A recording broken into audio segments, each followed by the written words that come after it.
Alors, les enfants, on a fini la section sur les sacrements dans votre catéchisme et on commence la dernière section du catéchisme qui parle de l'eschatologie. C'est quoi ça? C'est quoi ça veut dire l'eschatologie? Quelqu'un le sait? Un enfant de priorité, là? Calvin, c'est quoi?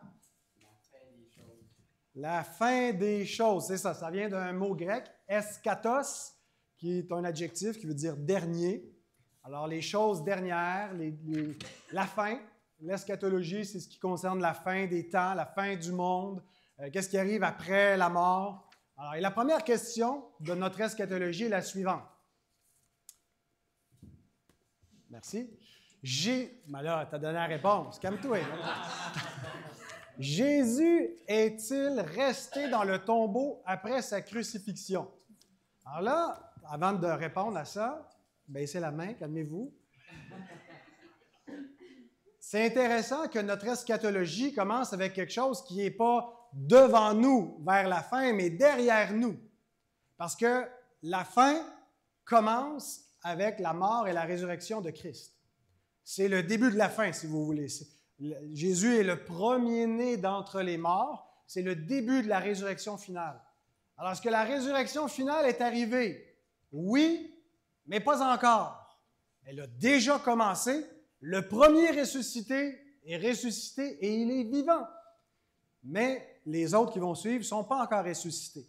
Alors, notre eschatologie se présente comme ça. On est entré dans les derniers temps. On ne fait pas juste regarder à la fin du monde pour comprendre l'eschatologie. Il faut regarder à comment la fin des choses se réalise. Donc, alors, Jésus est-il resté dans le tombeau après sa crucifixion? Quelle est la réponse? Abigail. Non, il est ressuscité des morts. C'est-tu la bonne réponse, Baptiste? Tu avais la même affaire? On va regarder. Non, il est ressuscité des morts le troisième jour. Alors, Jésus est ressuscité le troisième jour. Donc, il est mort le vendredi. Il est ressuscité quel jour? Dimanche. Alors, la façon qu'on compte les jours, ce n'est pas 24 heures, parce que sinon, il serait ressuscité lundi ou mardi, je ne sais pas. Mais il est mort le vendredi, un jour. Il est mort samedi, 2 jours. Il est encore mort le dimanche matin, mais il est ressuscité le matin du troisième jour. Alors, c'est le troisième jour. Et c'est pour ça qu'on se réunit chaque dimanche. C'est le jour du Seigneur. D'ailleurs, c'est ce que veut dire le mot dimanche. Vous regarderez l'étymologie. Ça veut dire jour du Seigneur. Dies et